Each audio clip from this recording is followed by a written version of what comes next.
بسم اللہ الرحمن الرحیم۔ بیوی سے ہم بستری کرنے کا اسلامی طریقہ۔ میاں بیوی کے تعلق سے کچھ ایسے مسائل ہیں جن کا جاننا ضروری ہے۔ شادی سے پہلے میاں بیوی اور اولاد کے حقوق کے مسائل سیکھنا فرض ہے۔ حضرت سیدنا جنید بغدادی رحمۃ اللہ علیہ فرماتے ہیں کہ انسان کو جماع کی ایسی ہی ضرورت ہے جیسے غذا کی، کیونکہ بیوی کی طہارت کا سبب ہے۔ حدیث پاک میں آتا ہے کہ جس طرح حرام صحبت پر گناہ ہے، اسی طرح جائز صحبت پر نیکیاں ہیں۔ شوہر جب بھی اپنی بیوی سے ہم بستری مباشرت کا ارادہ کرے، اور بالخصوص شادی کی پہلی رات اور اس کے بعد، جب بھی شوہر کو چاہیے کہ ان آداب و طریقہ کار کے مطابق عمل کرے، انشاءاللہ شیطان کی دسترس یعنی مداخلت سے محفوظ رہیں گے اور نیک صالحہ اولاد پیدا ہوگی۔ مگر یاد رکھیے کہ سطر کھولنے سے پہلے ہم بستری کی دعا پڑھیں، اور سب سے بہتر ہے کہ جب کمرے میں داخل ہوں تب ہی بسم اللہ شریف پڑھ کر دایاں قدم اندر داخل کریں۔ اگر ہمیشہ ایسا کریں گے تو شیطان کمرے سے باہر ہی ٹھہر جائے گا، ورنہ وہ بھی آپ کے ساتھ شریک ہوگا۔ ناظرین، عورت کے اندر مرد کے مقابلے 100 گنا زیادہ شہوت ہے، مگر اس پر حیا کو مسلط کر دیا گیا ہے۔ تو اگر مرد جلدی فارغ ہو جائے تو فوری اپنی بیوی سے جدا نہ ہو، بلکہ کچھ دیر ٹھہرے پھر الگ ہو۔ جماع کے وقت کسی کا تصور کرنا بھی زنا ہے اور سخت گناہ ہے۔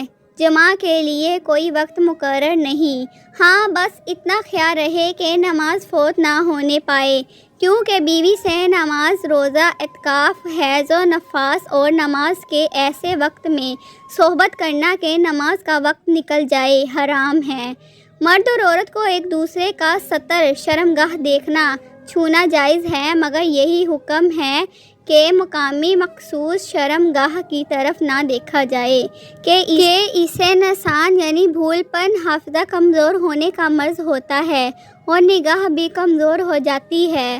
ہم بستری سے فراغت کے بعد مرد اور عورت کو الگ الگ کپڑوں سے اپنا سطر صاف کرنا چاہیے، کیونکہ دونوں کا ایک ہی کپڑا استعمال کرنا نفرت اور جدائی کا سبب ہے۔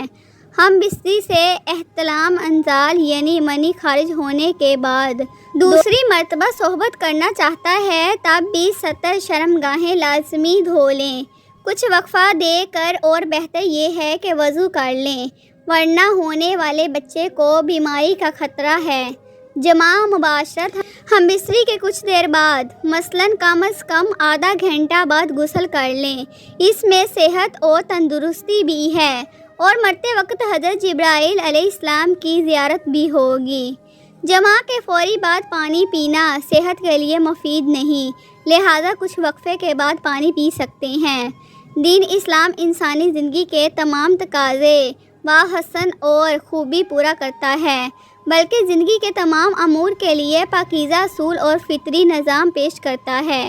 اللہ تعالیٰ حق بات کہنے سے نہیں شرماتا۔ اس نے ہمیں اپنے پیغمبر کے ذریعے زندگی کی چھوٹی سے چھوٹی، بڑی سے بڑی بات بتلائی ہے۔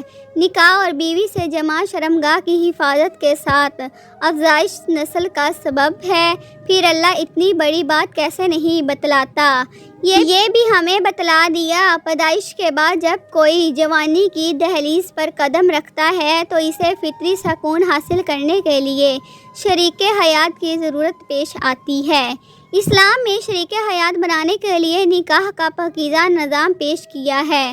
جس طرح اسلام نے نکاح کا پاکیزہ نظام دیا ہے، اسی طرح جماع کے لیے بھی صاف ستھرے رہنا اصول دیے ہیں۔ ان اصولوں کی جانکاری ہر مسلمان مرد اور عورت پر ضروری ہے۔ یہودیوں کا خیال تھا کہ بیوی کی اگلی شرمگاہ میں پیچھے سے جماع کرنے سے لڑکا بھینگا پیدا ہوگا۔ اللہ تعالیٰ کا فرمان ہے، ترجمہ: تمہاری بیویاں تمہاری کھیتیاں ہیں، لہذا تم اپنی کھیتیوں میں جدت سے چاہو آؤ۔ اس آیت کا مطلب یہ ہے کہ بیوی کی اگلی شرمگاہ میں جس طرح سے چاہیں جماع کر سکتے ہیں۔ شوہر کے لیے بیوی کی اگلی شرمگاہ ہی حلال ہے اور پچھلی شرمگاہ میں وطنی کرنا حرام ہے، چنانچہ اس بات کو اللہ تعالیٰ نے اس آیت سے پہلے بیان کیا ہے۔ اللہ کا فرمان ہے، ترجمہ: آپ سے حیض کے بارے میں سوال کرتے ہیں، کہہ دیجئے کہ وہ گندگی ہے۔ حالت حیض میں عورتوں سے الگ رہو اور جب تک وہ پاک نہ ہو جائیں ان کے قریب نہ جاؤ۔ ہاں، جب وہ پاک ہو جائیں تو ان کے پاس جاؤ جہاں سے اللہ نے تمہیں اجازت دی ہے۔ اللہ توبہ کرنے والوں کو اور پاک رہنے والوں کو پسند فرماتا ہے۔ یہاں پر اللہ حکم دے رہا ہے کہ حیض کی حالت میں بیوی سے جماع نہ کرو، اور جب حیض سے پاک ہو کر غسل کر لے تو اس کے ساتھ اس جگہ سے جماع کرو جس جگہ جماع کرنے کی اجازت دی ہے۔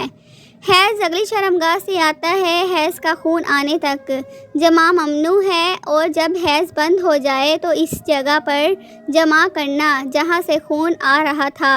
نبی کریم صلی اللہ علیہ وآلہ وسلم کا فرمان ہے۔ ترجمہ: اور بیوی سے جماع کرتے ہوئے تمہارے عضو میں صدقہ ہے۔ صحابہ کرام نے پوچھا، اللہ کے رسول صلی اللہ علیہ وآلہ وسلم، ہم میں سے کوئی اپنی خواہش پوری کرتا ہے تو کیا اس میں بھی اجر ملتا ہے؟ آپ صلی اللہ علیہ وآلہ وسلم نے فرمایا، بتاؤ، اگر یہ خواہش حرام جگہ پوری کرتا تو کیا اسے گناہ ہوتا؟ اسی طرح وہ اسے حلال جگہ پورا کرتا ہے تو اس کے لیے اجر ہے۔ ناظرین، قرآن اور حدیث میں بیوی کے ساتھ ہم بستری کرنے کے دو ایسے طریقوں کو بیان کیا گیا ہے جس کو تقریباً ہر عورت پسند کرتی ہے، اور اس کو قرآن نے بھی پسند کیا ہے، حدیث میں بھی پسند کیا گیا ہے۔ آئیے اب آپ کو دو ایسے طریقے بتاتے ہیں۔ قرآن پاک نے ہماری ہر موڑ پر رہنمائی کی ہے، اور ہم بستری کرنے پر بھی شریعت نے ہماری بہت رہنمائی کی ہے۔ ناظرین، وہ دو طریقے آپ کو بتاتے ہیں۔ وہ دو طریقے کون سے ہیں؟ اللہ تعالیٰ قرآن پاک میں فرماتے ہیں، یہ وہ طریقہ ہے جو تقریباً ہر جاندار استعمال کرتا ہے۔ وہ طریقہ کیا ہے کہ عورت نیچے لیٹی ہو، شوہر اس کے اوپر ہو اور شوہر حرکت کرے۔ اس کو قرآن پاک نے بیان کیا ہے۔ عورت نیچے لیٹ جائے اور شوہر اس کے اوپر ہو۔ اس طریقے سے بیوی کے ساتھ ازواجی تعلق قائم کرنا، اس سے شوہر کو بھی لذت ملتی ہے اور بیوی کو بھی خوب لذت ملتی ہے۔ اس کو قرآن نے بھی پسند کیا ہے۔